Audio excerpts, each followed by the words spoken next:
Right, welcome everyone to a two-part lesson on the do's and don'ts of punctuation. This first part is going to concentrate mostly on the uses of commas, but I'll talk a little bit about punctuation in general. Make sure that you have a pen and paper handy so that you don't have to watch it over again. The assignment is going to be listed at the end of the second of these two pieces. One way to think about punctuation is to think about it as a hierarchy, a ranking of strongest to weakest. And when I'm talking about strength and weakness here, I mean in terms of what it's dictating to the reader in terms of how long they need to pause. So it's a function of rhythm, and it's also a function of emphasis. We can think about the hierarchy of punctuation with things like periods, question marks, and exclamation points at the top of it. They're quite strong. They require a forceful stop. Colons, dashes, and parentheses are also quite strong, but they aren't going to set aside a complete thought in most cases. Semicolons, and then at the lowest end, commas, tend to be weaker in terms of the amount of pause they require. I'm going to trust that you already know how to make use of a period, question mark, exclamation point, and parenthesis. It would be really boring to have to go over all that material for you.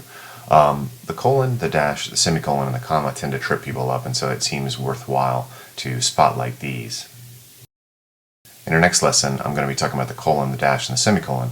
In this lesson, I'm going to focus almost exclusively on the comma and its uses, because there's a fair amount of knowledge that you need to know when and when not to use a comma. There are 8 uses for the comma, and that's why it gets complicated. You want to make sure that you write these down. Commas are used with compound sentences. They're used with series. They're used with introductory elements, with sentence-ending clauses, non-restrictive modifiers, coordinate adjectives, direct quotations, and absolute phrases. As you know from the lesson on coordination, we use a comma with compound sentences, and whenever you do, use a comma and a coordinating conjunction. These are the fanboys conjunctions that we talked about before. These are used to separate the two independent clauses.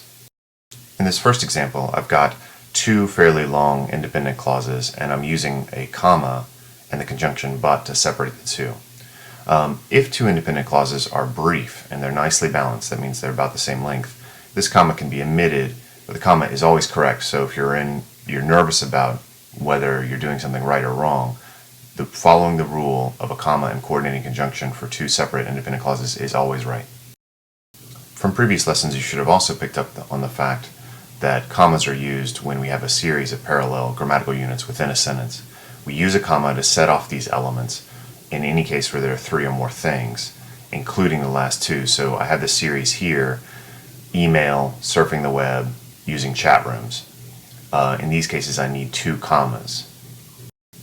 Some teachers will say that you don't need the second of these 2 commas.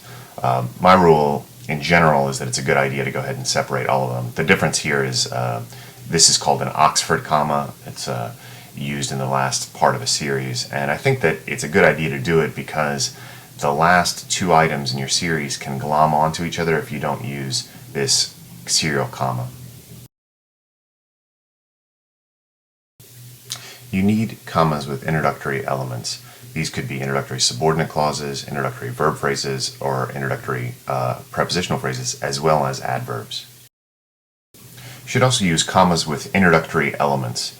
With an introductory subordinate clause, it is going to be always required. Take a look at these 2 examples. When the riot started, and that should be started, not starred, the police fired tear gas into the crowd. I need a comma there to separate it so that people know when the main clause begins. Similarly, because the 1993 flood was so devastating, some farmers in the Midwest decided to relocate. If I don't put that comma where I have, then it's going to be hard to tell when the introductory clause stops and when the main clause starts. You also use commas with introductory verb phrases. Here's some examples. We've gone over these different kinds in the past when we were talking about adjectivals and adverbials. After studying all weekend, I felt absolutely prepared for the midterm exam. I need a comma here to separate the 2. Having worked at McDonald's for the past 4 summers, comma, Maxie felt confident when he applied for the job of assistant manager. Third example. To get in shape for ski season, my roommate has begun working out on the Nordic track. The first of these 2 verb phrases are participial phrases, studying and having worked. The last of them is an infinitive phrase, to get in shape.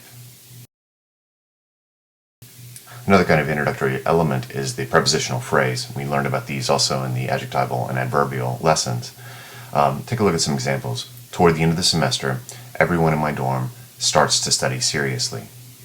In 1994, the Republicans gained strength in the midterm elections. During the summer, vacation plans are our main topic of conversation. You'll notice just from me reading it out loud that I know where to pause because of that comma. The comma is what's clearly separating different grammatical elements and keeping me from being confused. You also need commas with introductory adverbs. Remember that adverbs are words that modify the main action in the sentence, or they give information about the verb. These can be about time and place, and they can also be about manner. So the first of these, meanwhile, is about time. Meanwhile, there was nothing to do but wait. Luckily, in the second example here, is an adverb of manner. Luckily, we escaped without a scratch. When I'm putting them into the beginning part of the sentence, I need to separate them with a comma. Here's one of those weird rules, and this is why people sometimes get nervous about commas. You need a comma with a sentence-ending clause if that subordinate clause has no effect on the outcome of the main clause. So this requires you to be thinking not just about words, but about the meaning that's behind those words. Take a look at some examples. Some people refused to leave their homes, even though the hurricane winds had started. Now, I can get rid of that subordinate clause, and it won't necessarily affect the meaning of the central sentence. Note that in some sentences, the idea of the main clause cannot be realized without the subordinate clause. Take a look at this example. I'll pack up and leave if you tell me to. If I cut off that if you tell me to, then the meaning of the sentence isn't going to really hold. The meaning of the sentence is more than I'll pack up and leave. So there I don't need a comma. I want to have all those elements together. You also use commas to set apart non-restrictive modifiers. Remember that non-restrictive modifiers are those that just comment on the noun phrase. They are not required for its meaning, and we talked about this at length in the noun phrase section, in the using of adjectives. So take a look at some of these examples. All of these are non-restrictive clauses. They're just giving a little bit of parenthetic information. My oldest brother, a senior history major, spends every night in the library. The insect, large cockroach, is crawling across the kitchen table. The first state to ratify the Constitution, Delaware, is rich in history. No matter where they occur in the sentence, I need to separate these with commas because they are just parenthetic information. They are not crucial to the idea of the sentence. You can see a parallel between this and the rule that we just looked at with subordinate clauses. What we're doing with commas are separating those things that aren't necessarily crucial for the main clause. Here's another kind of strange rule about commas. Use commas with coordinate adjectives. And what does this mean? A coordinate here refers to adjectives of the same class. For example, subjective qualities. Take a look at the first two examples.